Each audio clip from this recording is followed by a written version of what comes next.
Assalamualaikum warahmatullahi wabarakatuh. Jumpa kembali bersama kami dalam konten catatan topi merah TPRI Sulawesi Selatan, di mana saya sekarang berada di kantor PMI Kota Makassar. Kita akan berjumpa dengan salah satu pengurus dari PMI Kota Makassar, Bung M. Khudri Arsyad, ya, MIKOM.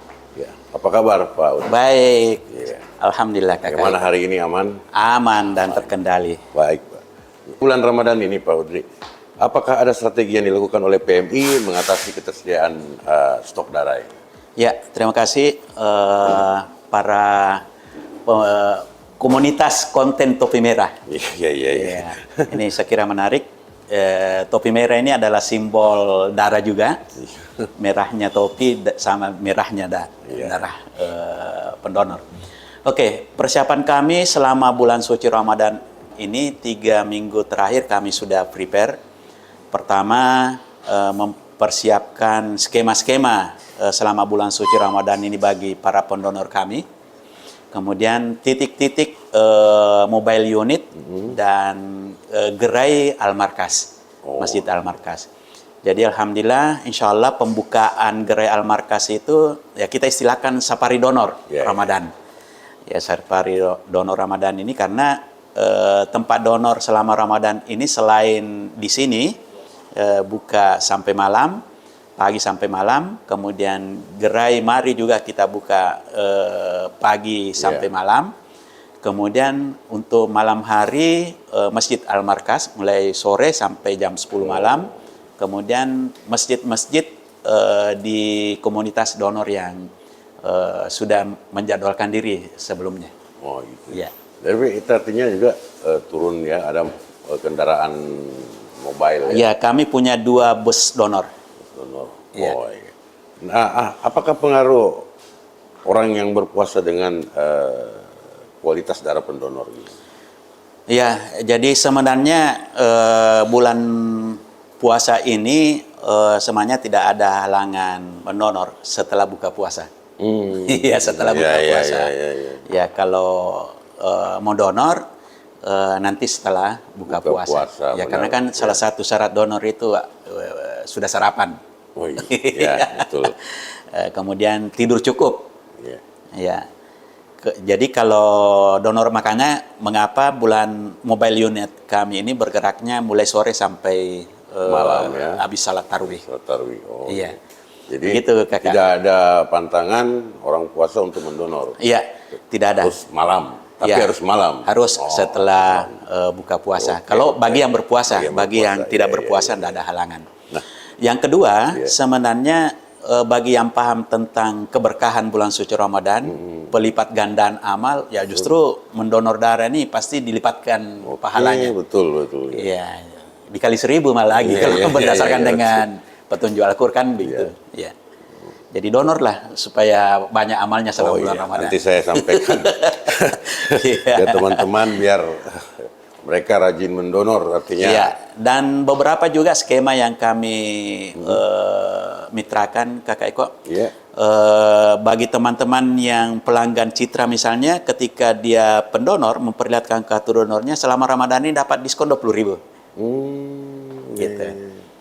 Kami juga siapkan voucher bagi teman-teman yang habis donor, dapat voucher untuk belanja kebutuhan sehari-harinya. Oke. Ya, setiap habis donor. Iya. Berarti sangat menarik ini ya. Ya, ini bagian dari bagaimana membangun kebersamaan dan keberkahan bersama selama Ramadan. Ya. Dan berikut bagaimana cara menjadi relawan PMI? Ya. Sebenarnya menjadi relawan PMI itu secara formal ada istilah TSR, tenaga sukarelawan. Ya, jadi kalau tenaga sukarelawan ini perlu pembekalan, ada skema.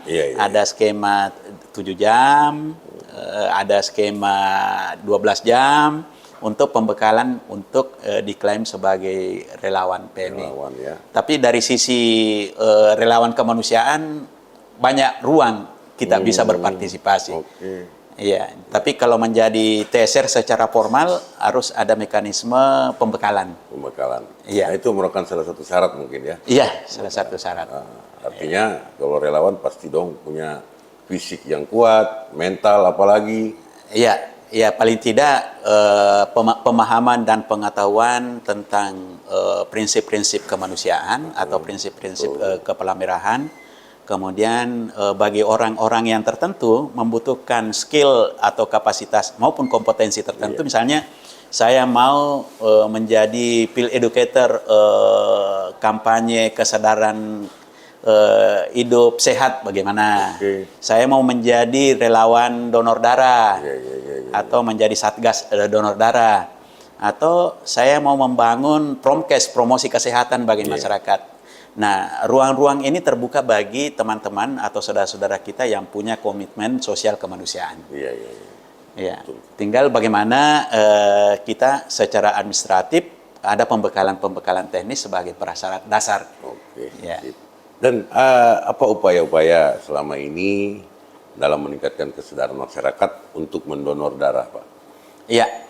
Jadi alhamdulillah Kakak Eko, saya kira simbol topi merah ini menarik untuk menjadi suatu model bahwa ketika simbol topi merah ini menjadi ikonik dalam awareness, maka di situ ada pesan-pesan kemanusiaan atau pesan-pesan sosial yang bermanfaat bagi kehidupan sesama. Nah, begitu juga donor. Donor darah ini orang yang rutin mendonorkan darahnya itu sekarang sudah bergeser paradigmanya. Kalau dulu motivasinya mungkin menolong orang. Sekarang ini karena dia paham betul manfaat donor darah bagi kesehatannya, maka menolong itu sudah persoalan urutan kedua. Urusan pertamanya adalah bagaimana dia menyehatkan dirinya. Ya kenapa Kakak Eko? Orang yang donor itu apa bedanya ketika oli motor tak atau oli mobil tak kita ganti secara rutin setiap 5.000 liter, 5.000 kilometer. Ibaratnya seperti itu ya. Iya. Itu artinya darah ini yang kita pakai bekerja, mencari nafkah, menghidupi keluarga, memakai beribadah apa semua, masa tidak pernah kita ganti? Ya, oli ini kita ganti supaya engine mesin ini kendaraan kita lebih optimal daya angkutnya. Ya supaya biar digas kalau olinya tua ya kelamannya berasap di belakang. Ya, tapi kalau rutin ke donor pertama menjaga stabilitas berat badan. Yang kedua, mengurangi risiko penyakit jantung. Karena zat besi yang melekat di darah ini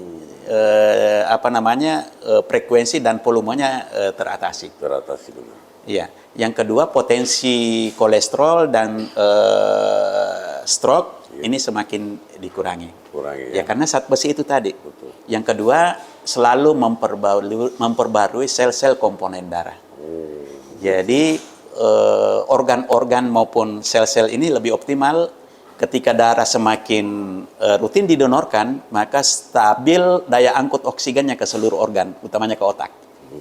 Nah, gitu Kakak. Ya memang karena seperti kita ketahui memang zaman dulu kalau mau donor berarti membantu orang. Ya. Nah ternyata di dalamnya itu ada edukasi kesehatan ya bagi tubuh kita sendiri. Oh gitu ya. Iya, jadi dulu orang motivasinya menolong orang. Ternyata setelah dia merasakan manfaat dan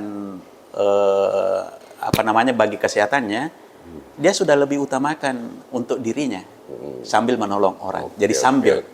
Dan Pak Hudri, gimana dengan misalnya kan orang donor tidak semua darah diambil, pasti perlu pengecekan, perlu ke laboratorium atau itu harus gimana proses? Iya. Syarat donor darah itu kan pasti ada standarnya, minimal beratnya 45, saya kira Kakak Eko lolos dari sisi berat. Ya, kemudian minimal usianya 17 atau 18 tahun. Kemudian tidurnya minimal 5 jam. Kemudian tidak sedang mengkonsumsi obat antibiotik atau obat-obat perawatan dan seterusnya. Nah, khusus untuk pasca donor, sebenarnya bagi orang yang memahami dirinya, donor rutin itu sama dengan pemeriksaan kesehatan secara rutin. Kenapa? Karena kalau kita donor, tidak mungkin donor kalau tidak sehat. Betul. Betul. Ya, Karena kalau tekanan darah tinggi ya, pasti betul. tidak. Oh, tidak. Ya, Apalagi kalau HB rendah betul. atau tinggi, pasti tidak donor. Ya, ya. Itu artinya kita dalam kondisi fit, sehingga donor. Oke. Ya, jadi menambah vitalitas, menjaga vitalitas, dan menolong orang. Oh, sip, Gitu. sip, sip. Yang kedua, tidak kalah pentingnya itu adalah setelah kita donor, kemudian diuji saring atau di screening darah itu sudah kita aman dari 4 potensi penyakit: hepatitis B, hepatitis J, spilis, HIV. Kalau ada, pasti di WA atau di SMS minta ketemu konselor kami. Sepanjang tidak itu berarti aman dan sehat. Oh, gitu ya. Jadi ada semacam konsultasi ya kalau Iya, memang jadi terdapat. apa namanya? Itu di uji saring atau saring, IMLTD. Ya, jadi tidak sembarang aja asal ngambil selesai situ. Ya, simpan ini ke- sebenarnya untuk memastikan darah yang terdistribusi ke pasien itu berkualitas. Betul. Karena kalau screeningnya bermasalah, itu sama dengan memindahkan penyakit dari orang lain ke pasien. Betul. Makanya dia butuhkan uji saring. Ya, ya. Nah, uji saring ini ada 4 metode. Kalau metode yang paling rendah adalah masa window-nya itu atau fase window itu 7 bulan, 8 bulan baru ditahu bahwa ini orang tertular. Iya. Kalau memakai metodologi CLIA dan NAT itu range-nya antara 3 bulan dan 3 hari terakhir. Oke. Jadi kalau pakai NAT itu 3 bulan, 3 hari terakhir ketika orang yang bersangkutan tertular dari salah satu 4 ini, maka itu terdeteksi. Tapi kalau kita pakai rapid, itu 7 bulan, 8 bulan, kemudian baru ditahu bahwa saya tertular. Nah, itulah mengapa standar mutu dan kualitas darah ini penting. Betul. Ya, supaya tidak memindahkan penyakit dari satu orang ke orang lain. Oke. Ya, gitu. Dan mungkin yang tidak cocok tidak bisa dimusnahkan atau apa? Ya, pasti dimusnahkan. Dimusnahkan ya. Ya, jadi ketika tercekal, pasti dimusnahkan. Jadi Ya, kami di sini Kakak Eko, Ya. ya, dan ini saya kira publik harus tahu bahwa pemusnahan darah yang tidak terpakai di kami itu kita pihak ketigakan.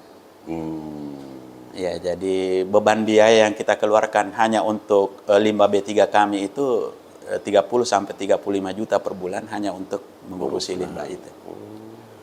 Ya. Jadi ada yang ambil ya. Ya, karena kami tidak mau beresiko bagi diri kami selama di sini dan bagi orang sekitar. Iya. Ya, karena kalau tidak diurus dengan baik pasti beresiko. Berisiko ya. Ya, pel darah saja di sini kalau ada yang donor kemudian ada sedikit menetes harus dihigienisasi. Ya, Gitu ya. begitu. Ya, itulah standar CPOB, BPOM. Betul. Dan itu masyarakat awam pasti nggak tahu hal-hal seperti Iya. itu. Dia cuma taunya. Dulu juga darah. kami bisa donor di tempat-tempat terbuka. Oh. Di bawah pohon, di Iya. bawah tenda tanpa suhu ruang yang standar. Iya. Sekarang kami sudah hindari. Mendingan pakai bus donor karena mata rantai dingin lebih terjamin kalau pakai bus. Kalau dia di ruang terbuka, maka itu akan terjadi kontaminasi udara. Darah betul. Nah, kita bisa bayangkan kalau terjadi kontaminasi dari bahan Iya. awal sampai ke pasien, ya awalnya memang sudah bermasalah gitu. Iya, iya. Sampai ke pasien. Ya, makanya itu kita hindari, istilah kami itu adalah menjaga rantai dingin. Yaitu pasti suhunya yang harus kita perhatikan. Iya, iya. Nah, berikut bagaimana sigap tanggap darurat PMI terhadap apabila ada bencana atau stok darah yang menipis? Ya, jadi apa namanya, eksistensi PMI dalam tanggap darurat bencana itu kan kita setiap hari ada posko. Jadi 24 jam kita itu ada posko, situasi aman tentram, damai apa semua tetap ada posko. Karena yang namanya bencana itu kan unpredictable, Oke. tidak diprediksi. Makanya kita selalu ada standby posko dan ada outline posko. Ya. Kemudian kesiapsiagaan dan kewaspadaan itulah bagian juga yang menjadi misi diseminasi kemanusiaan. Makanya kami di PMI Kota Makassar itu mempunyai komunitas yang namanya SIBAT. SIBAT ya? Ya, sistem penanggulangan bencana berbasis masyarakat. Ya, jadi kami di setiap kecamatan dan kelurahan itu ada kader-kader relawan SIBAT. Donor ya. Relawan SIBAT. donor ya, bukan? Siaga bencana berbasis masyarakat. Oh, Jadi dia relawan bencana. bencana ya. Oh. Ya, jadi ada PMI kecamatan, ada relawan donor, ada SIBAT. Ya, jadi SIBAT ini adalah komunitas khusus yang dibentuk memang konsen di kewaspadaan dan kesiapsiagaan bencana. Oke. Ya, waktu siaga banjir kemarin justru itu yang beredar di lapangan. PMI ya. Iya. Oke. Dan apakah sudah dibentuk kolaborasi atau kerjasama masyarakat dengan pihak PMI, misalnya instansi yang rutinitasnya berdonor setiap ada Ya, acara HUT-nya kah atau apakah? alhamdulillah Kakak Eko. Jadi pelembagaan kegiatan-kegiatan sosial kemanusiaan lewat donor darah ini menjadi suatu tren bagi organisasi pemerintah, swasta, bahkan dalam kelompok-kelompok arisan sekarang ini sudah menjadikan bagian kegiatan donor itu bagian dari arisan majelis taklim. Ya, kegiatan-kegiatan keagamaan, misalnya Maulid kemarin itu sudah dijadikan model Maulid sambil donor darah. Iya. Ya, jadi pelembagaan aksi sosial donor darah ini sudah menjadi bagian suplemen di kegiatan-kegiatan sosial. Oke. Ya, baik di institusi pemerintahan maupun di komunitas. Malah perguruan tinggi sekarang ini sudah membentuk, ada beberapa perguruan tinggi yang sudah membentuk tim siaga donor. Iya. Iya. Siaga donor ya. Ya, itu di perguruan tinggi sudah membentuk itu. Ada 2 perguruan tinggi sudah membentuk siaga donor. Iya. Karena kita tahu sendiri apabila ada pasien yang memang butuh darah, Iya. bagaimana prosesnya pasti kesannya ribet. Iya. Gitu ya, kesannya ribet. Memang pasti kita akan temui kendala Kakak Eko. Iya. Secara nasional itu pemerintah atau kebutuhan stok darah per tahun itu 5,3 juta per tahun. Baru bisa diakomodasi 3,6. Dari 3,6 itu 98% sumbernya dari PMI. Iya. Nah, ini menandakan bahwa ya memang pendekatan yang beda. Bagi kami di PMI atau UTD PMI Kota Makassar itu stok darah atau darah ini dilihat bukan semata-mata hanya pada persoalan pendekatan medis. Oke. Tetapi konsolidasi untuk bagaimana membangun kesadaran masyarakat bahwa donor darah ini adalah bagian dari misi kemanusiaan. Iya. Di samping misi kemanusiaan juga adalah bagian dari bagaimana pola hidup sehat. Itu yang dibangun. Nah, sehingga misi kedua adalah konsolidasi penyediaan stok. Karena PMI Kota Makassar ini bukan hanya melayani Kota Makassar. Macam hari ini kita kirim ke Siwa, Wajo. Oh, ada ya. Kemarin kita kirim ke Maluku Utara. Kita kirim ke Timika. Karena PMI Kota Makassar ini ditunjuk sebagai koordinator regional 5 yang meliputi Sulawesi, Maluku sampai Papua untuk konsolidasi penguatan kapasitas UTD dan ketersediaan stok darah di kawasan timur Indonesia. Oke, siap. Ya. Ya. Itu simbol topi merah. Oh, iya. Topi merah lagi pemirsa. Nah, harapan PMI sendiri khususnya di bulan Ramadan ini dan ya di bulan berikutnya Ya. apa yang menjadi harapan? Oke, Kakak Eko. Kami mulai 2025 ini kami mendesain suatu pendekatan baru karena 1,4 juta penduduk Kota Makassar itu 500.000 kurang lebih itu generasi Z. Usia generasi Z. Iya, Setelah kami analisis data pendonor yang ada di kami dari 385.000 itu, baru kami mengadres kurang lebih 30 usia generasi Z. Pendonor reguler atau rutin itu berada pada usia 25 sampai 55 tahun. Inilah yang rutin day to day mengisi kebutuhan stok darah di Kota Makassar dan Sulawesi Selatan. Usia ini semakin bertambah, Ya. otomatis frekuensi donornya semakin menurun. Maka strategi yang harus dibangun oleh PMI Kota Makassar adalah proses regenerasi donor. Makanya proses regenerasi donor ini salah satu program strategis yang kami lakukan. Di gerai donor Almarkas ini kami libatkan adik-adik yang berada di KSR Madya, Oh, iya. SMA ini, Iya. untuk terlibat dalam kegiatan kegiatan donor darah di Almarkas. Ya, bagaimana mendekatkan generasi Z ini dengan suasana donor darah. Paling tidak membangun dulu minatnya, kemudian pemeriksaan golongan darah bagi adik-adik SMP, SMA. Ya, kan lucu kalau terjadi kecelakaan tidak tahu golongan darah. Oh iya, betul.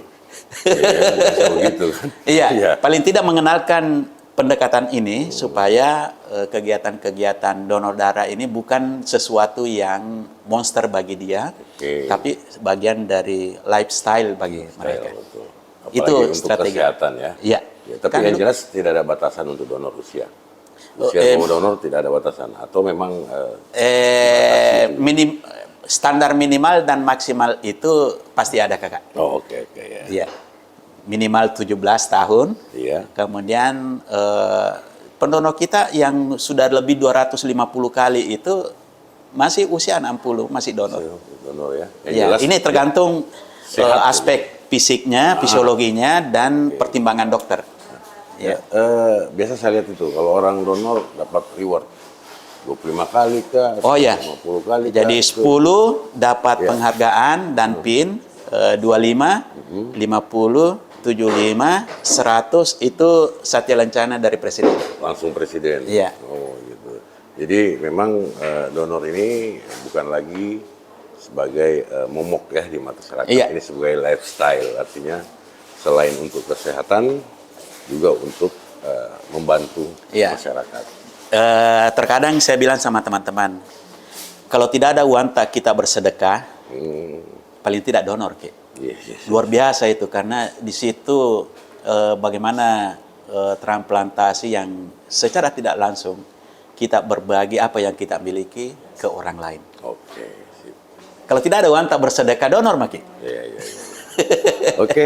Iya. Baik. Terima kasih. Makasih, sudah Kakak Eko. Berbincang-bincang dengan Pak Undri Arsad sebagai wakil UTD ya. UTD PMI Kota PMI Kota Makassar. Baik pemirsa, kita selesai dulu bincang-bincang kita di dalam catatan topi merah. Kita berjumpa lagi pada event yang lain. Salam Topi Media. Salam Apa? topi merah. Salam Topi Merah. Iya. Salam kemanusiaan.